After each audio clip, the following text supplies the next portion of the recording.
Hi Year 12s. Fun fact, second time I'm recording this video, audio was corrupted the first time. So I'm going to try and make this video better this time, and hopefully a little bit shorter, and maybe not corrupt the audio this time. So let's see how we go. Today we're looking at just a few different general transactions that we have almost faced in the past, just slightly different. Honestly, I think you guys will be really good with this. It's a chance for you to extend your knowledge and extend your practice. Chapter 6 is quite short, and I think that within the week we'll fly through this and we'll be moving on to perpetual inventory. So let's move to the slideshow. As we know, our general journal is what we use to record all of our transactions. It's something that can be used to do every single thing within accounting as far as journaling goes. And as such, in this chapter, we're going to look at the following transactions. So we're going to look at the contribution of assets by the owner that aren't cash. We're going to look at the establishing of a set of double entry records. So rather than going, we're establishing a new business, we're taking an established business and setting up double entry. We are going to withdraw assets by the owner. We're going to use inventory for advertising purposes, and we're going to correct some errors. So, the very common thing that we do is contributing cash when we start a business, and we've looked at that, and that's easy. So we looked at the example of depositing $50,000 of cash, and that's how it would look. But an owner isn't just going to contribute cash. So let's look at this example where they also contribute a vehicle worth $30,000 and equipment of $10,000. This is really common.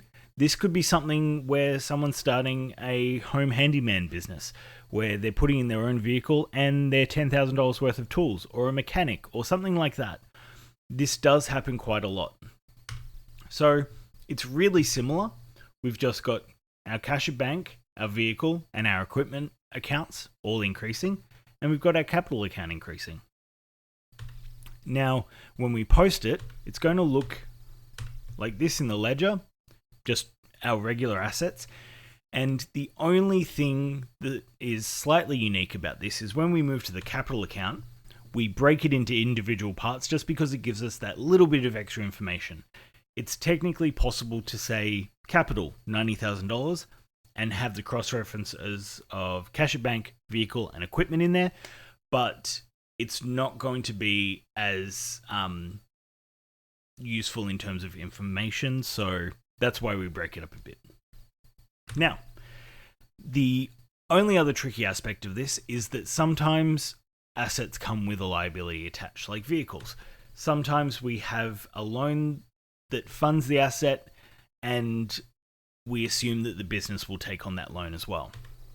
So in this case, let's look at a similar scenario, but this time the vehicle still has $5,000 on the loan, and we assume that the business will pay for it.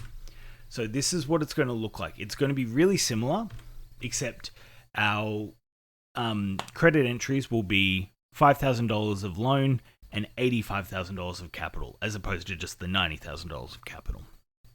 Now, when we put this into the ledger, our assets will be the same, okay? Our assets will still say a cross-reference of capital, because what we're doing is we're actually disassociating that loan from the vehicle, and we're just saying this loan belongs to the business now.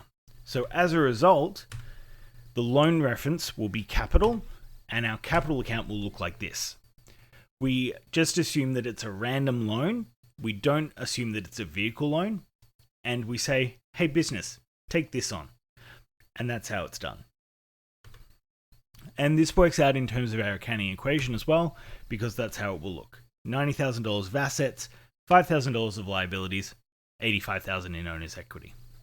Now, establishing a double entry system, it's going to look really similar to what our trial balances are. So you'll see that we just take the balance of every account and we move it into our double entry system. It's really simple. In terms of an exam or a SAC, it's an easy 5 marks that you can pick up and just be like, great, it's done, moving on. Now, sometimes we will withdraw an asset from the business. And if you think about it, and you remember our definitions of expense, which is a reduction in our assets or increase in liabilities that decreases owner's equity. This is kind of where it fits. But if we were to include this in our expenses, that would also decrease net profit, and it means that the owner could end up paying no tax every single year because they withdraw assets from the business. So what we actually do is we count it as a thing called drawings, which doesn't impact our net profit. So under the entity assumption, assets are withdrawn are no longer part of the business, and they're given to the owner. We recognize this as drawings. So let's look at the following example, where we withdraw $500 cash and where we take out $100 of inventory. That selling price there is just to trick you. We always record at cost price, and I have a coffee delivery, but I don't have a cup with me. I don't know where you got from that. It's out there. Where at? Yeah, thank you. Coffee. Okay, so as I was saying, the cost price is there just to trick you. Selling price is there just to trick you. We don't ever consider the selling price because it's not something that's happened. It's just extra information, but it has no bearing on what already has happened. That's in the future. So, our journal entries will look like the following. Where we've got our drawings, which is a negative owner's equity account, and our cash at bank decreasing, and we've got our drawings increasing, and our inventory decreasing. So this happens a lot, and it's a good one to be familiar with. Now, as I mentioned in class, we might also use our inventory for advertising purposes, whether it's donating to school fetes and things like that. Maybe we're using it in a shop window and we know it's going to be destroyed.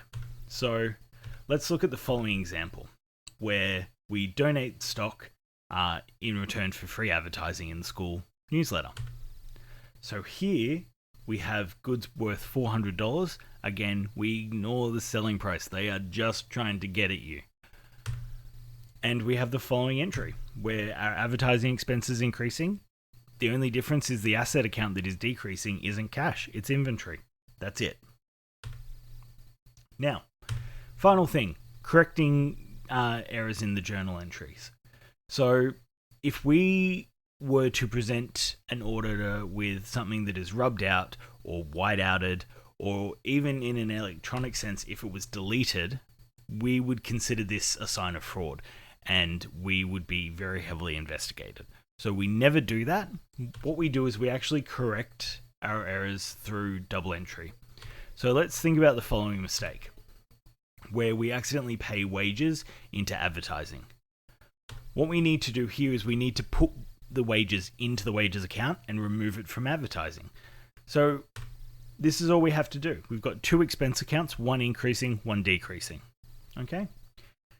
Now, in terms of what is in the textbook, we can see here that they've got a very similar entry in terms of the advertising, but they've got a couple of different ones. One where we might, if we've only got a couple of accounts receivable, we might individually name them.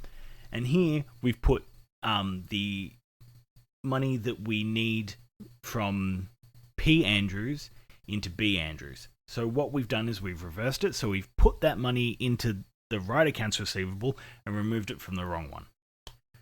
Finally, we have an example of where we've put in the wrong amount. So here we've got a payment of $123 that was recorded as $132. So what we're doing is we're putting cash back into our cash bank and removing it from our expense account. And that's really all that we need to worry about. Let's wrap this up, and then I'll show you the questions that you need to get out of Chapter 6. See you in a sec. One eternity later. So Chapter 6 isn't really very different from Chapter 5. This is stuff that you guys can take on board, and I reckon even without this YouTube video, you could have figured this out pretty intuitively.